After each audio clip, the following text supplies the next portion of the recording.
উৎপাদন খরচ কম এবং লাভ বেশি হওয়ায় খুলনা অঞ্চলের অনেক কৃষক উচ্চ ফলনশীল লাউ চাষে আগ্রহী হচ্ছেন। এমনই একজন সফল কৃষক খুলনার দিঘুলিয়া উপজেলার দেয়ারা গ্রামের ওহিদ শেখ। দীর্ঘদিন ধরে কৃষিকাজের সঙ্গে জড়িত। 2022 সালে শশা চাষ করে প্রাকৃতিক দুর্যোগের কারণে ফসল তুলতে না পারায় আর্থিক ক্ষতির সম্মুখীন হন। ফলে পরের বছর শশা চাষ না করে স্বল্প পরিসরে উচ্চ ফলনশীল জাতের লাউ চাষ শুরু করেন তিনি। আমি লাউ চাষ করতেছি 2 বিঘে 2.5 বিঘে পরে, আর ডেলি আমি 200 কাটি, 300 কাটি, 100 কাটি, ডেলি আমার 2000, 3000, 4000 টাকা বিক্রি হচ্ছে। আর আইন দিছি আমি নেটের পরে মাথায় ছোটা ফুটো ভরাইয়ে, এতে খুব খরচ কম, খুবই ভালো, এতে আমি খুব লাভবান।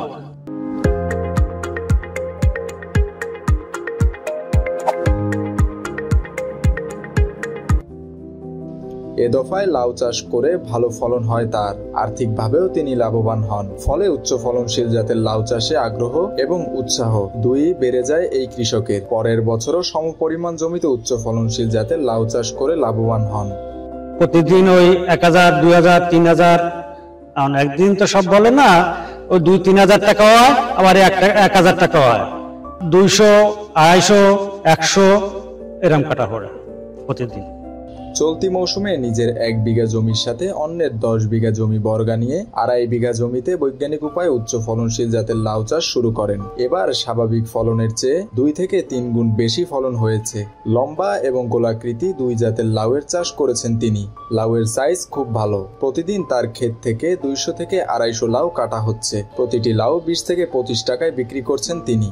উৎপাদিত লাউ বিক্রি করে চলছে কৃষক ওয়াহিদ শেখের সংসার। বাকি 7.5 বিঘা জমিতে সাথী ফসল হিসেবে সরিষা, মূলা, শশা এবং পুঁই শাকের চাষ করেন।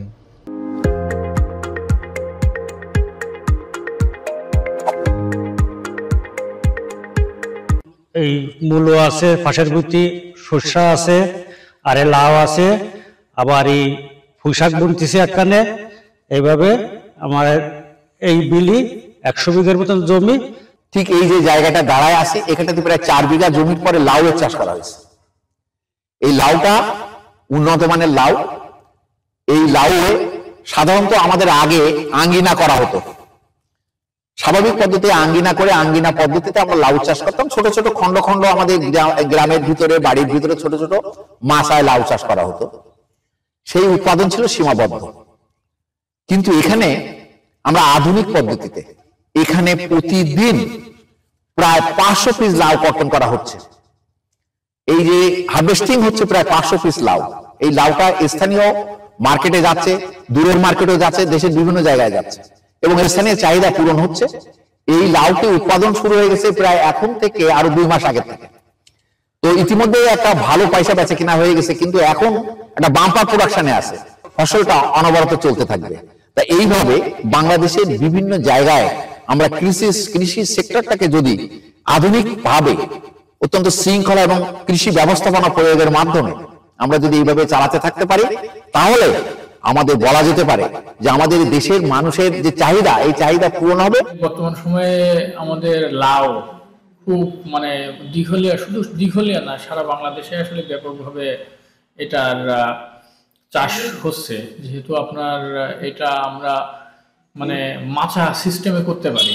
মাচা সিস্টেমে করলে আমাদের স্বল্প জমিও লাগে এবং অব্যবহৃত জমিও আমরা ব্যবহার করতে পারি।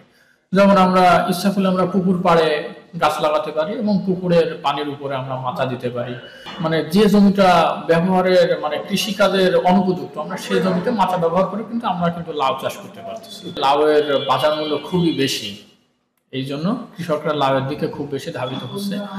আর এটার যেহেতু ফলন বেশি, আর এটার একটা পোকা আছে, কুমড়ার মাছি পোকা বা লাউয়ের মাছি পোকা, এটা একটু আক্রমণটা খুব বেশি করে। এটা আমরা প্রাকৃতিকভাবে আমরা দমন করতে পারি বা আমরা জৈবিক উপায়ে করতে পারি। আমাদের দিঘলিয়া যিনি চাষ করেছেন, সে তো প্রতিদিন মনে করেন যে 1,500-2 হাজার টাকা করে মনে করেন যে আপনার বাজারে এখনই বিক্রি করছে। তাহলে আপনার তাকে দেখে আমাদের কৃষির এটা উদ্দেশ্য হচ্ছে যে পাশের জনকে দেখে কৃষি কাজটা উদ্বুদ্ধ হওয়া এবং এটাকে চর্চাটা আপনার পুরো দিঘলিয়াতে আস্তে আস্তে ছড়িয়ে যাচ্ছে এবং আগামী বছর দেখবেন যে আপনার লাউয়ের বাম্পার ফলন হবে আশা করি দিঘলিয়া উপজেলায়। মেহেদী হাসান বাপ্পি, খুলনা গেজেট।